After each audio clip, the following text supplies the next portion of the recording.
ఎమ్మెల్యేలుగా గెలిచిన తర్వాత సంబరాలు జరుపుకుంటున్నారు. తమకు మంత్రి పదవులు దక్కుతాయని ఆశిస్తున్నారు. ఎవరికి వారే గతంలో షాడో ఎమ్మెల్యేలతో రాజ్యమేలారు. ఇప్పుడు కూడా అదే హవా కొనసాగించాలని అనుకుంటున్నారు. టీఆర్ఎస్ ఎమ్మెల్యేల పనితీరుపై పార్టీ బాస్కు ఫిర్యాదులు అందినప్పటికీ వారిలో చలనం లేదు. గతంలో మాదిరే ఈసారి కూడా షాడోలతో తమ పంట పండించుకోవాలని అనుకుంటున్నారు. అయితే గులాబీ దళపతి ఈసారి మాత్రం ఈ దందాకు చెక్ పెట్టే పనిలో పడ్డారట. ఇంతకీ ఉమ్మడి వరంగల్ జిల్లాలో ఏ ఎమ్మెల్యేలకు ఎవరెవరు షాడోలుగా ఉన్నారు? ఆయో నియోజకవర్గాల్లో వారి పనితీరు ఎలా ఉంది? షాడోల వ్యవహారంపై కేసీఆర్, కేటీఆర్ ఏం చెప్పారు? ఏబిఎన్ ఎక్స్క్లూజివ్ కథనం మీకోసం.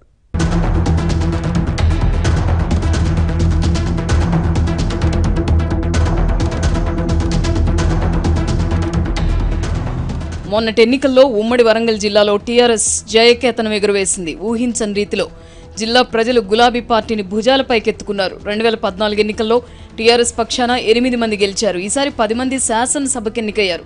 చాలా చోట్ల సిట్టింగులపై వ్యతిరేకత ఉన్నా వారికే తిరిగి టికెట్లు ఇచ్చారు.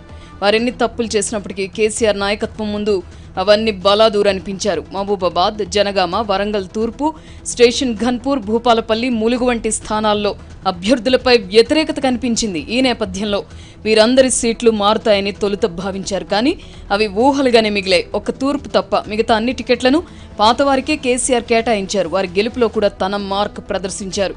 ములుగు, భూపాలపల్లి మినహాయిస్తే మిగతా అన్ని చోట్ల కేసీఆర్ హవా స్పష్టంగా కనిపించింది.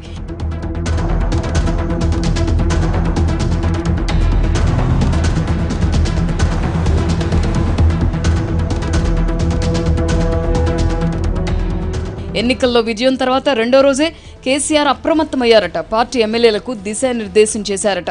ఎన్నికల్లో అభ్యర్థుల ప్రచారం కోసం పార్టీ పరంగానే డబ్బులు ఖర్చు చేసినందున ఇకపై పబ్లిక్ నుంచి వసూళ్లు బంద్ చేయాలని సూచించారట. ఎట్టి పరిస్థితుల్లోనూ ప్రజలకు ఇబ్బంది కలగనివ్వద్దని చెప్పారట. ప్రజాప్రతినిధుల ఆదాయ వనరులకు సంబంధించి తాను తగిన మార్గం సూచిస్తానన్నారట.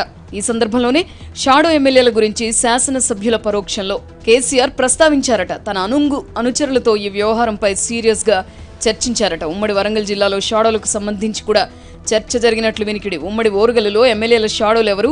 ఎన్నికలకు ముందు ఆయా నియోజకవర్గాల్లో అభ్యర్థులపై ఎందుకు వ్యతిరేకత ఏర్పడింది? ఏ కారణం వల్ల ఇద్దరు సిట్టింగ్లు ఓడిపోయారు? వంటి అంశాలపై లోతుగా చర్చించారట.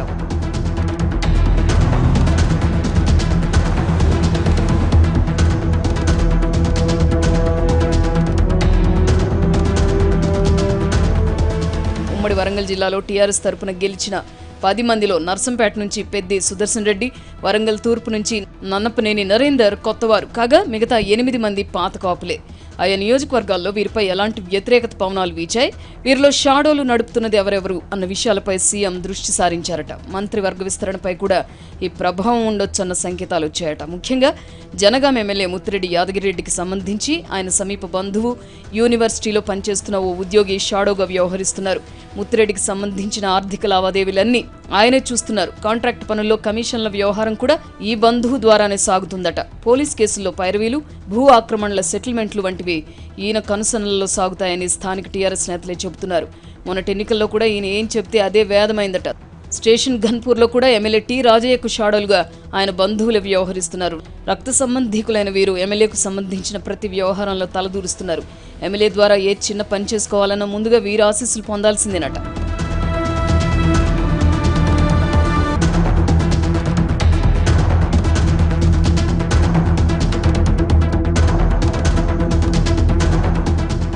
వరంగల్ పశ్చిమ ఎమ్మెల్యే వినయ్ భాస్కర్ విషయంలోనూ కేసీఆర్ కొంత అసంతృప్తి వ్యక్తం చేశారట. వినయ్ కోటరీగా భావించి ఒకరిద్దరు చేస్తున్న పనుల వల్ల ఆయన పట్ల ప్రజల్లో వ్యతిరేకత పెరుగుతోందట. ఈ తరుణంలో సదరు వ్యక్తులను దూరం పెట్టాలని వినయ్కి గట్టిగా సూచించారట. ఒక కార్పొరేటర్ భర్తతో పాటు మరో ఇద్దరు వినయ్ భాస్కర్ పేరును ఎడాపెడా వాడేసుకుంటున్నారట. కొన్ని సందర్భాల్లో వినయ్ మాట సాయాన్ని కూడా దుర్వినియోగం చేస్తున్నారట. అసలు వ్యవహారం తెలియక చాలా చోట్ల వినయ్ బోల్తా పడినట్లు టీఆర్ఎస్ వర్గాల్లో చర్చ జరుగుతోంది.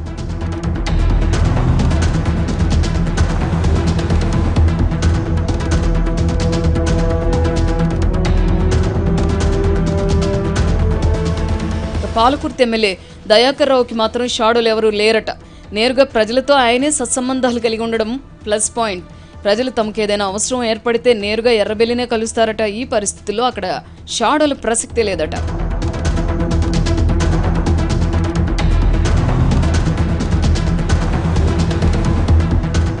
వరంగల్ తూర్పు ఎమ్మెల్యే నన్నపనేని నరేందర్కు ఇంకా షాడోలు తయారవ్వలేదు. అయితే ఎన్నికల్లో సహకరించిన ఒకరిద్దరు తమ ప్రాధాన్యాన్ని కనబరుచుకునే ప్రయత్నం చేస్తున్నారు. నరేందర్ మాత్రం ఇప్పటి వరకు వారికి ఎలాంటి అవకాశం ఇవ్వలేదట. పరకాల ఎమ్మెల్యే చల్లా ధర్మారెడ్డి షాడో విషయంలో కేసీఆర్కు కంప్లైంట్స్ ఉన్నాయి. ధర్మారెడ్డి టీడీపీలో ఉన్నప్పటి నుంచి సంగెం మండలానికి చెందిన ఓ గ్రామస్థాయి కార్యకర్త ఆయన అనుచరుడిగా ఉన్నారు. నేటికి చల్లా విషయంలో ఆయన చక్రం తిప్పుతున్నారట. చల్లా ఆర్థిక లావాదేవీలు ఆయనే చక్కబెడతారట. కార్యకర్తలకు ఏదైనా పని జరగాలంటే ముందుగా ఆయనను సంతృప్తి పరచాల్సిందేనట. సదరు షాడో గురించి తెలంగాణ రాష్ట్ర సమితి అధిష్టానానికి ఇప్పటికే అనేక ఫిర్యాదులు అందాయి.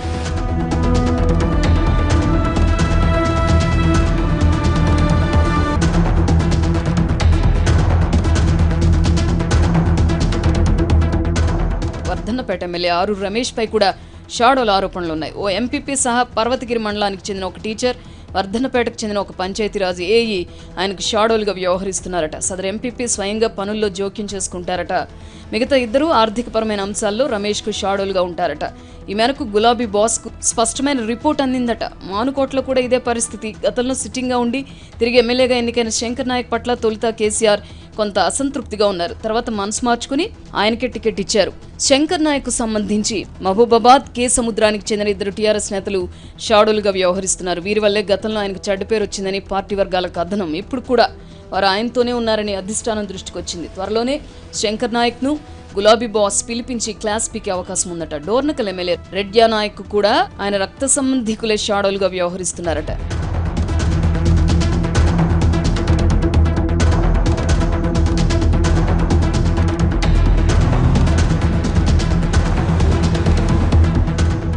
ఇదిలా ఉంటే భూపాలపల్లి జిల్లాలోనే టీఆర్ఎస్ ఎందుకు పట్టుకోల్పోయింది అన్న కోణంలో కేసీఆర్ సమీక్ష జరిపారు.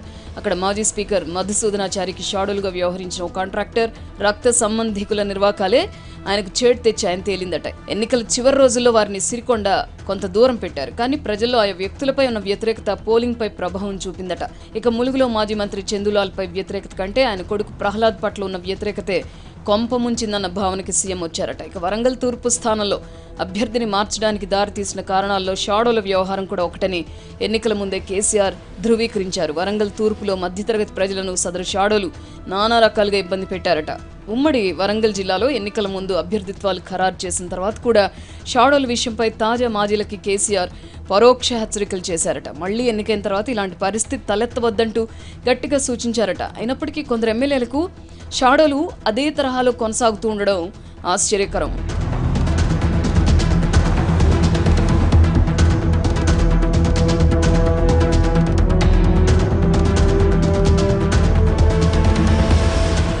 మొత్తం మీద నూతన సంవత్సర ఆరంభానికి 20 రోజుల ముందు కొత్తగా ఎమ్మెల్యేలుగా ఎన్నికైన వారికి తమ పాత పద్ధతులు మార్చుకోవాలంటూ టీఆర్ఎస్ వర్కింగ్ ప్రెసిడెంట్ కేటీఆర్ పలు సభల్లో దిశానిర్దేశం చేశారు. ఎట్టి పరిస్థితుల్లోనూ ప్రజలకు చేరువ కావాలని, షాడోలను ఎంకరేజ్ చేయొద్దని వారికి సూచించారు. అంతేకాదు సదరు ఎమ్మెల్యేలంతా సర్పంచ్ ఎన్నికలు, పార్లమెంట్ ఎన్నికల సమయానికి ప్రజల్లోకి వెళ్లి తమ పనితీరుతో మెప్పించాల్సిన అవసరం ఉందని కూడా కేటీఆర్ చెప్పారట. మరి న్యూ ఇయర్లో ఎమ్మెల్యేల పనితీరు ఎలా ఉండబోతోంది? షాడో కల్చర్కి స్వస్తి చెప్పి నేరుగా వారి ప్రజల్లోకి వస్తారో లేదో వేచి చూద్దాం.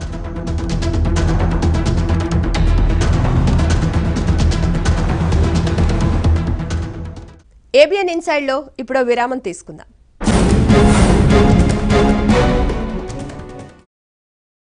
వచ్చే ఎన్నికల్లో నేను పోటీ చేయను, మా తమ్ముడు పోటీ చేయడు. మావాడికి ఈ విషయం చెప్పేశాను, సరేనన్నాడు. మా ఇంట్లో నాదొక మాట, మా తమ్ముడిదొక మాట ఉండదు. చాలామంది ఎమ్మెల్యేలను కూడా మార్చాల్సిందే. నేను చెప్తున్నది అందరినీ మార్చమని కాదు, అవినీతి ఆరోపణలు ఉన్నవారిని మారిస్తే సరిపోతుంది. మీ కోస్తా వాళ్లకు బంగారం చూస్తేనే సంతృప్తి, మాకు నీళ్లు చూస్తే బంగారంతో సమానం అని ఒక సీనియర్ రాజకీయ నేత గడగడ చెప్పుకొచ్చారు. నేను ముఖ్యమంత్రికి కూడా ఇదే చెప్తా అని కుండబద్దలు కొట్టారు కూడా. ఇంతకీ ఆ నేత ఎవరు, ఎందుకు ఆ మాట చెప్పారు? వివరాలు తెలియాలంటే ఈ కథనంలోకి వెళ్లాల్సిందే.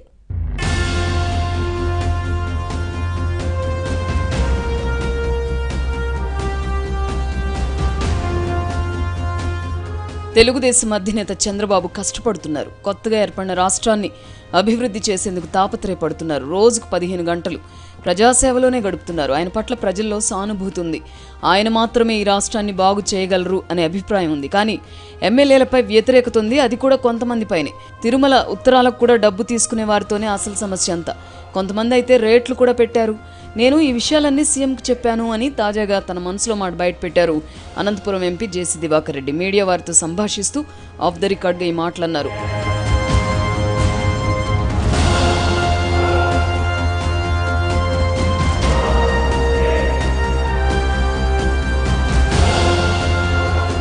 అనంతపురం జిల్లాలో ఈ ఏడాది పలు చెరువులకు నీళ్లొచ్చాయి. ఇంకా కొన్ని ప్రాంతాలకు రావాల్సింది. ధర్మవరంలో ఉన్న చెరువును చూస్తుంటే కడుపు నిండిపోతోంది. కృష్ణా జలాలు అనంతపురాన్ని ముద్దడాయి. చంద్రబాబు నీళ్లిచ్చాడని జనం కూడా చెప్పుకుంటున్నారు. కానీ ఎమ్మెల్యేలు కొంతమంది వ్యవహరిస్తున్న తీరుతో చంద్రబాబుపై ఉన్న సానుభూతి కరిగిపోతుందేమో అన్న భావన కలుగుతోంది అని జేసీ వ్యాఖ్యానించారు. నీళ్లకే అంత మురిసిపోయారా అని జేసీని మీడియా ప్రతినిధులు ఒకరిద్దరు ఈ సందర్భంగా ప్రశ్నించారు. దీనిపై ఆయన స్పందిస్తూ, మీ కోస్తా వాళ్లకు బంగారం ఇచ్చినా తృప్తి ఉండదయ్యా, రాజధాని మీ దగ్గర కడుతున్నా కూడా ఇంకా చంద్రబాబు ఏదో చేయలేదని మీ వాళ్ళు అసంతృప్తి పడతారయ్యా. మాకు నీళ్ళిస్తే బంగారంతో సమానం. మేము నీళ్లతో బంగారాన్ని పండిస్తాం. అనంతపురం ఉద్యానవన పంటల హబ్గా మారబోతోంది అని ఆయన లోతుగా విశ్లేషించారు.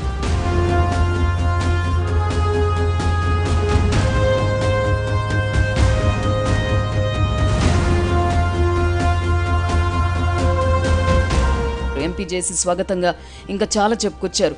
నీళ్లిచ్చాడనే సానుభూతి చంద్రబాబుపై ఉన్నప్పటికీ ఎమ్మెల్యేలపై ఉన్న వ్యతిరేకత ఏం చేస్తుందోనని నాకు భయంగా ఉంది. వయస్సున్నప్పుడు కూడా ఆయన హయాంలో జరిగిన అవినీతి గురించి చెప్పాను. ఆయన ఎలా భావిస్తాడన్నది నేను అప్పట్లో పట్టించుకోలేదని జేసీ తన స్వభావం గురించి గుర్తు చేశారు. అనంతపురంలో నేను పోటీ చేయను, తాడిపత్రిలో మా తమ్ముడు ప్రభాకర్ రెడ్డిని పోటీ చేయొద్దని చెప్పాను అని ఈ తరుణంలో జేసీ వెల్లడించారు. మరి మీ తమ్ముడు మీ మాట విన్నాడా అని ఓ మీడియా ప్రతినిధి అమాయకంగా ప్రశ్నించాడు. దీనిపై జేసీ ప్రతిస్పందిస్తూ, మా వాడు ఏమైనా చెప్తే నేను వింటా, నేను చెప్తే మా వాడు వింటాడు, ఆ ఇద్దరిది ఒకటే మాట అని ఆయన తేల్చి చెప్పారు. నా బదులు మా అబ్బాయి పవన్ కుమార్ రెడ్డి పోటీ చేస్తాడు, మా తమ్ముడు బదులుగా వాళ్ళ అబ్బాయి అస్మిత్ రెడ్డి బరిలో దిగుతాడు. మరి మీరేం చేస్తారని అడిగితే, అనంతపురంలోనే వ్యవసాయం చేస్తా, బ్రహ్మాండంగా నీళ్లు వస్తున్నాయి, ఆ తృప్తే వేరప్ప అంటూ చివరిలో జేసీ చమత్కరించారు. మామిడి, గంగిరెగ్గాయలు, అరటి వంటి పంటలు వేస్తున్నాం, మామిడి మినహా మిగతావన్నీ మంచి దిగుబడి వస్తున్నాయని జేసీ మీడియా వారికి వివరించారు. వచ్చే ఎన్నికల్లో పోటీ నుంచి మీరు మీ తమ్ముడు తప్పుకుంటున్నారు కదా, మిగతా ప్రజాప్రతినిధుల సంగతి ఏంటి అని మీడియా వారు ప్రశ్నిస్తే మరోసారి జేసీ తనదైన స్టైల్లో జవాబిచ్చారు. అనంతపురం జిల్లాలో దాదాపుగా 7-8 మంది మారాల్సిందే అని ఆయన స్పష్టం చేశారు. ఎన్నికల్లోపు ఇంకా ఏమేం చేయొచ్చో అన్న విషయాలను ముఖ్యమంత్రితో పంచుకుంటానని కూడా అన్నారు. చంద్రబాబు మళ్లీ అధికారంలోకి వస్తేనే ఈ రాష్ట్రం బాగుపడుతుంది, ఆయన కాకుంటే మళ్లీ ఇబ్బంది పడతామనే ట్రెండ్ జనంలో ఎమర్జ్ అవుతోంది అని జేసీ దివాకర్ రెడ్డి విశ్లేషించారు. అయితే ఓటర్లకు చేసిన మేలును గుర్తు చేసి పోలింగ్ బూత్కు తీసుకొచ్చి ఓటేపించుకోవాల్సిన బాధ్యత టీడీపీ నేతలు, కార్యకర్తలపై ఉందని ఈ సందర్భంగా జేసీ ఉద్బోధించారు. చూద్దాం జేసీ చెప్పిన ఈ హితోక్తులపై తెలుగుదేశం పెద్దల స్పందన ఎలా ఉంటుందో.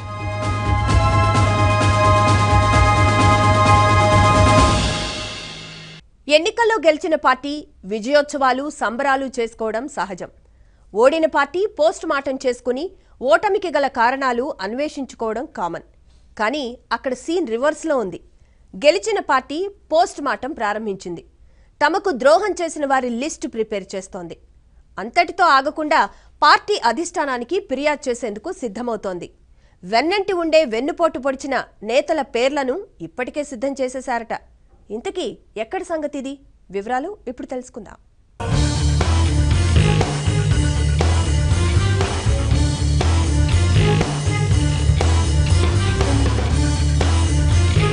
రాజకీయ పార్టీలోని నేతల మధ్య అభిప్రాయ భేదాలు సహజమే. అవి శృతి మించితేనే వెన్నుపోటు అని మాట్లాడుకుంటారు. అయితే కరీంనగర్ టీఆర్ఎస్లో కూడా వెన్నుపోటు అనే పదం బాగా వినిపిస్తోంది. ఎమ్మెల్యే గంగుల కమలాకర్కు మేయర్ సర్దార్ రవీందర్ సింగ్ వర్గం వెన్నుపోటు పొడిచిందట. ఇది గంగుల వర్గం ఆరోపణ. కమలాకర్కు ఈ ఎన్నికల్లో అనుకున్న మెజారిటీ రాకపోవడంతో పోస్ట్ మార్టం మొదలు పెట్టారట. మేయర్ వర్గం సహకరించకపోవడం వల్లే మెజారిటీ తగ్గిందని గంగుల వర్గం ఆరోపిస్తోంది. మేయర్కు ఎమ్మెల్యేకు మధ్యనున్న అభిప్రాయ భేదాలు వెన్నుపోటుకు కారణమని గంగుల అనుచరులు అంటున్నారు. కరీంనగర్లో మేయర్ ప్రాతినిధ్యం వహిస్తున్న డివిజన్తో పాటు ఆయన బంధువులు, అనుచరులు ప్రాతినిధ్యం వహిస్తున్న డివిజన్లలో బీజేపీకి మెజారిటీ వచ్చిందని గంగుల వర్గం ఉదహరిస్తోంది.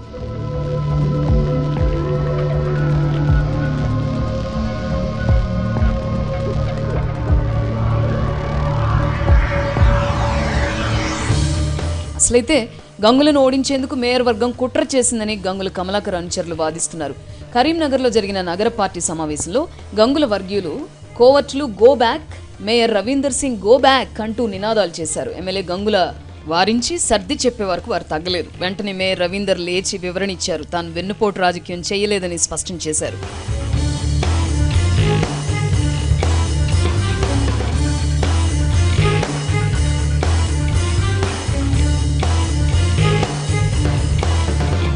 కరీంనగర్ టీఆర్ఎస్లో వర్గపోరు ఇప్పటిది కాదు. కొంతకాలంగా ఎమ్మెల్యే వర్సెస్ మేయర్ అన్న చందంగా వ్యవహారం సాగుతోంది. మున్సిపాలిటీకి వచ్చే నిధులపై ఎమ్మెల్యే అజమాయిషీపై మేయర్ వర్గం అభ్యంతరం చెబుతోంది. ప్రతి పనిలో ఎమ్మెల్యే గంగుల డామినేట్ చేస్తున్నారని, తమ వర్గానికి వచ్చే పనులను కూడా ఎమ్మెల్యే వర్గమే చేయిస్తోందని, అలాగే అధికారులు కూడా ఎమ్మెల్యేకే అనుకూలంగా ఉంటున్నారనేది మేయర్ ప్రధాన ఆరోపణలు. ఈ తరుణంలోనే ఎన్నికలకు కొన్ని రోజుల ముందు నుంచే పార్టీ హైకమాండ్ కరీంనగర్లో వర్గపోరుపై దృష్టి పెట్టింది. అప్పటి జిల్లా మంత్రి ఈటెల రాజేందర్, ఎంపీ వినోద్ కుమార్ను రంగంలోకి దించింది. ఇద్దరి మధ్య సయోధ్య కుదిర్చింది. అప్పటి నుంచి అంతర్గతంగా ఎలా ఉన్న మేయర్ ఎమ్మెల్యేల వర్గపోరు ఎక్కడ బయటపడలేదు. అయితే అసెంబ్లీ ఎన్నికల సందర్భంగా మేయర్ రవీందర్ సింగ్ కరీంనగర్లో ప్రచార బాధ్యతలు తీసుకోలేదని, అంటి ముట్టనట్టే ఉన్నారని ప్రచారం జరిగింది. అంతేకాదు గంగుల ఓడిపోతున్నారని అనుయాయులతో అంటుండేవారని ఎమ్మెల్యే వర్గం ఆరోపిస్తోంది. తనకు అనుకూలంగా ఉన్న వారితో ఏకంగా ఓ కోటరీ ఏర్పరచుకున్నారని చెబుతున్నారు. అయితే గంగుల వర్గం ఆరోపణల్ని మేయర్ ఆయన వర్గీయులు కొట్టిపారిస్తున్నారు.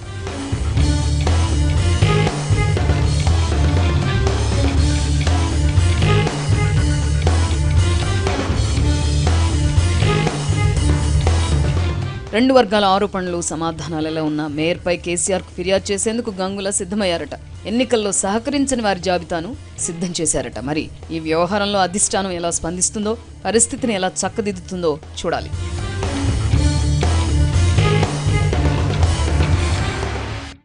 ఏబిఎన్ ఇన్సైడ్లో మరో విరామం తీసుకుందాం.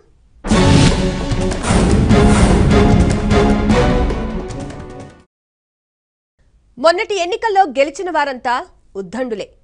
ఒక్కొక్కరికి ఒక్కో ప్రత్యేకత ఉంది. వరుస విజయాలతో దూసుకు వెళ్తున్న వారు ఒకరైతే, అందరికంటే సీనియర్ నేత మరొకరు. కుల మత ప్రాతిపదికను చూస్తే మా జిల్లా నుంచి తనకే మంత్రి పదవి వస్తుందనే ధీమాతో ఒకరుంటే, సీఎం కేసీఆర్తో ఉన్న సాన్నిహిత్యం వల్ల అమాత్య పదవి తనకే దక్కుతుందనే నమ్మకంతో ఉన్నారు మరొకరు. ఇలా ఎవరికి వారే మంత్రి పదవి రేసులో పరుగులు తీస్తున్నారు. అనుకూల అంశాలు లెక్కేసుకుంటూ కలలు కంటున్నారు. ఇంతకీ ఉమ్మడి నిజామాబాద్ జిల్లా నుంచి మంత్రి అయ్యేదెవరు? ఎవరెవరు ఎలాంటి అంశాలను అనుకూలమని భావిస్తున్నారు? వివరాలు ఈ కథనంలో చూద్దాం.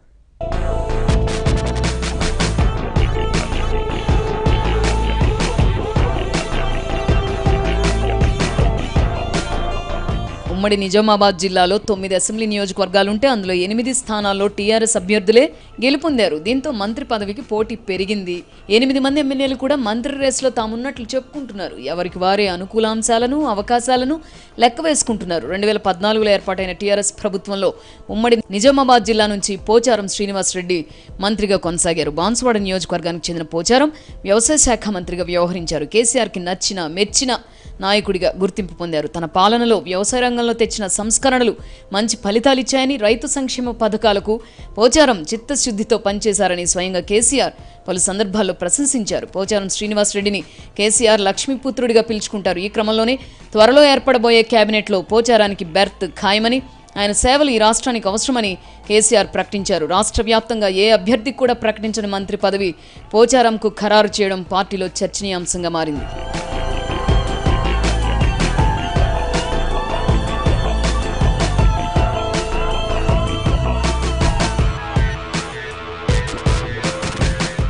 తాజా ఎన్నికల్లో టీఆర్ఎస్ అధికారంలోకి రావడంలో రైతు సంక్షేమ పథకాల పాత్ర ప్రముఖంగా ఉందని కూడా టీఆర్ఎస్ నేతలు భావిస్తున్నారు. దీంతో వాటిని విజయవంతంగా అమలు చేయడంలో పోచారం శ్రీనివాసరెడ్డి చూపిన చొరవ, కృషికి గుర్తింపుగా మరోమారు మంత్రివర్గంలోకి తీసుకుంటారని స్థానికంగా చర్చ జరుగుతోంది. దీనికి తోడు జిల్లాలో అందరికంటే సీనియర్ కావడం, వరుస విజయాలతో దూసుకుపోవడం పోచారం మరో ప్రత్యేకతగా చెప్పుకుంటున్నారు. అయితే పోచారానికి స్పీకర్ పోస్ట్ ఇస్తారన్న టాక్ కూడా ఈ మధ్య వినిపిస్తోంది. అయితే తన సేవలను స్పీకర్ పదవికి పరిమితం చేయొద్దని, ఏదో ఒక శాఖ ద్వారా రాష్ట్రానికి పనిచేసే అవకాశం కల్పించాలని పోచారం కోరుతున్నారట.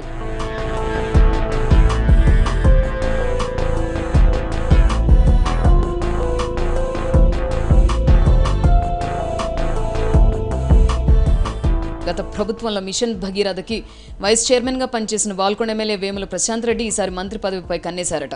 సీఎం కేసీఆర్ ఇంటి మనిషిగా చెప్పుకునే ఆయన ఈ దఫా కేబినెట్ హోదా ఖాయమనే ధీమాతో ఉన్నారు. మిషన్ భగీరథ పథకాన్ని విజయవంతంగా ముందుకు తీసుకెళ్లడంలో ప్రశాంత్ రెడ్డి పాత్ర ప్రముఖంగా ఉందని టీఆర్ఎస్ అధినేతలు భావిస్తున్నారు. ఈ పథకానికి రూపకల్పన చేయడం మొదలు పనులను పరిగెత్తించడంలో ప్రశాంత్ రెడ్డి కృషిని కేసీఆర్ గుర్తించారట. తమ ప్రభుత్వానికి ప్రతిష్టాత్మకంగా భావించే భగీరథను ఓ దశకు తీసుకొచ్చిన ప్రశాంత్ రెడ్డికి ఈసారి మంత్రి పదవి ఇస్తారని ఆయన అనుచరగణం చెప్పుకుంటోంది. ఉమ్మడి నిజామాబాద్ జిల్లా నుంచి పోచారం శ్రీనివాస్ రెడ్డిని మంత్రివర్గంలోకి తీసుకుంటే మాత్రం ప్రశాంత్ రెడ్డికి అవకాశం రాకపోవచ్చు. ఈ జిల్లాలో రెడ్డి సామాజిక వర్గం నుంచి ఒక్కరికి మాత్రమే అవకాశం ఉండడంతో ఇద్దరి మధ్య పోటీ ఏర్పడింది. ఒకవేళ ప్రశాంత్ రెడ్డికి మంత్రిగా అవకాశం రాకపోతే అదే మిషన్ భగీరథ పథకం బాధ్యతలు అప్పగించే అవకాశం ఉందట.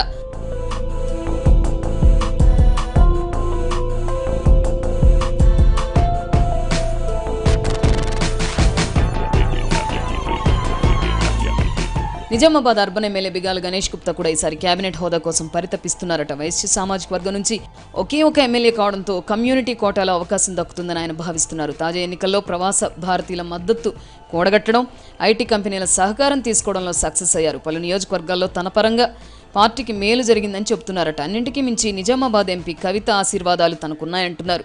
గతంలో తాను చేసిన సేవలు, కవిత కోసం ఎంపీ స్థానాన్ని త్యాగం చేసిన సందర్భాన్ని గుర్తు చేస్తున్నారట. కొన్ని ఈక్వేషన్స్ పనిచేస్తే ఏదో ఒక మంత్రి పదవి వరిస్తుందనే ధీమాతో ఉన్నారట గుప్తా.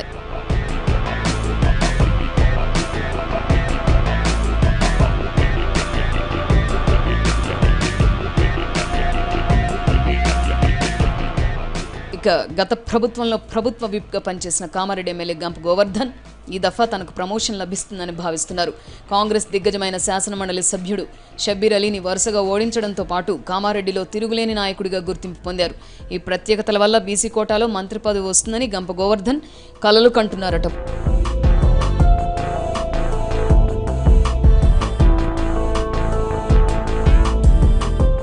మరోవైపు Bodhan MLA Shakeel, Nizamabad rural MLA Bajireddy Govardhan, Armoor MLA Jeevan Reddy, Jukkal MLA Hanumanth Shinde కూడా రాజకీయ పదోన్నతి కోసం పరితపిస్తున్నారు. ఎవరికి వారి అనుకూల అంశాలను విశ్లేషిస్తూ మంత్రి పదవి కోసం ఆశగా ఎదురు చూస్తున్నారు. అయితే ఈసారి ఎమ్మెల్యేలకు నామినేటెడ్ పోస్టులేమీ ఇవ్వమని కేసీఆర్ తేల్చి చెప్పారు. ఏదో ఒక కార్పొరేషన్ పదవితో హోదా వెలగబెట్టాలని భావించిన ఎమ్మెల్యేలకు ఈ నిర్ణయం మింగుడు పడడం లేదు.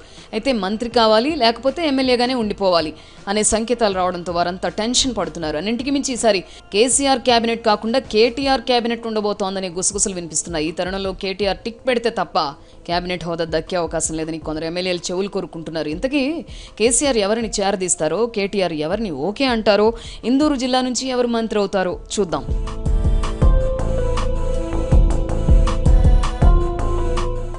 ఇదండి ఇవాల్టి ఇన్సైట్. రేపు మరిన్ని ఆసక్తికర కథనాలతో మీ ముందుంటాం.